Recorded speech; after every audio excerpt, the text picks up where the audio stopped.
this was going to be Peter presenting. He's got some children hospital issues, so you've got a man, unfortunately. So as this first slide indicates, the Indigenous component is important to what we are seeing here today. You get a glimpse of it to do with sustainability.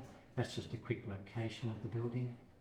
In terms of more the design parts and the sustainability, it borrows a lot from what's in here.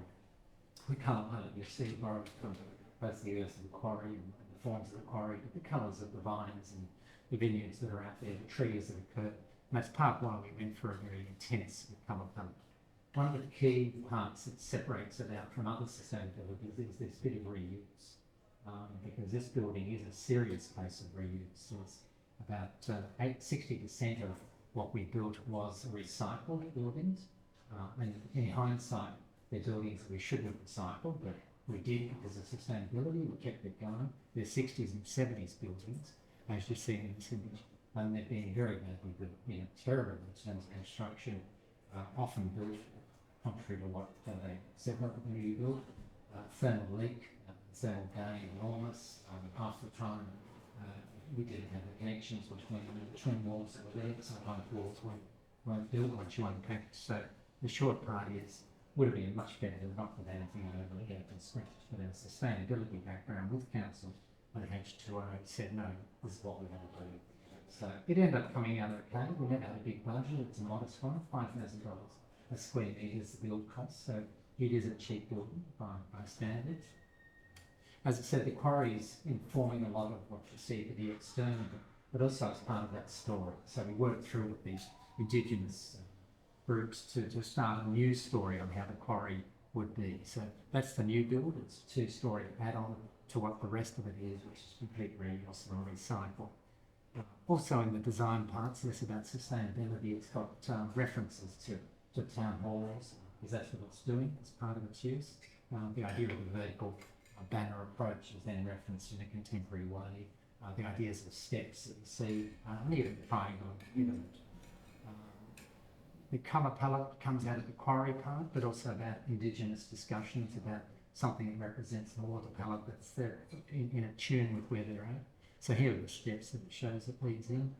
In terms of the straightforward sustainability parts, there's all the usual parts of 100% electricity that everyone's hitting for. So gas was certainly skewed, but you should also rewind. It's an old building. This was begun back in 2015. So it's effectively 8-9 years old, and that gas discussion wasn't there at that point. It's coming in a recent time, but we had it back there with this group, and so it's shown that those parts are there. Earthquake, it's one of the first ones to hit the earthquake issue. That's been 3 years as well. So it's got the 100% electric. It's got a low energy use of around 70 kilowatts per hour per metre squared per year. Got roof PV around 100 kilowatts.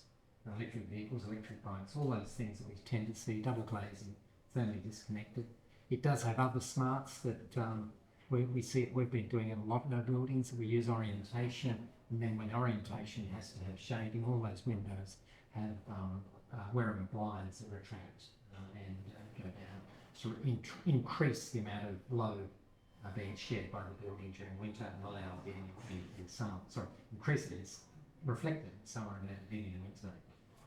So then it's all those sort of simple passive parts, but the main part of what it's doing is this idea of retaining the existing, which is a key part of what it does. So in order to make the existing work, again, we had to pump up facades, super insulate the externals and the internals, but particularly the externals, double glazed, thermally disconnected, redo all of the roofing, etc., to create something that's much more thermally efficient and works for what the council is after.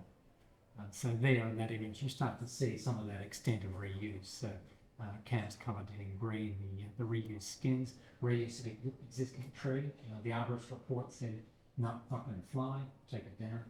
We worked through with our own arborist and with council to obtain it because it's such a beautiful centre. Should we go again more of the reuse fabric, just showing how you can make those areas work. The second part of its sustainability platform you don't hear a lot of is it was one of the first activity-based working approaches originated as part of our study of Dutch or German, picked up Germans.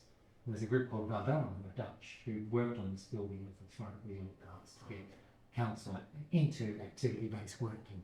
And it's interesting, it's worked, it's been delivered over stages over the time we've had with COVID.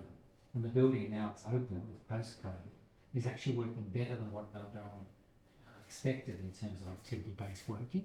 And it's also working better in a context where working from home is kicked in.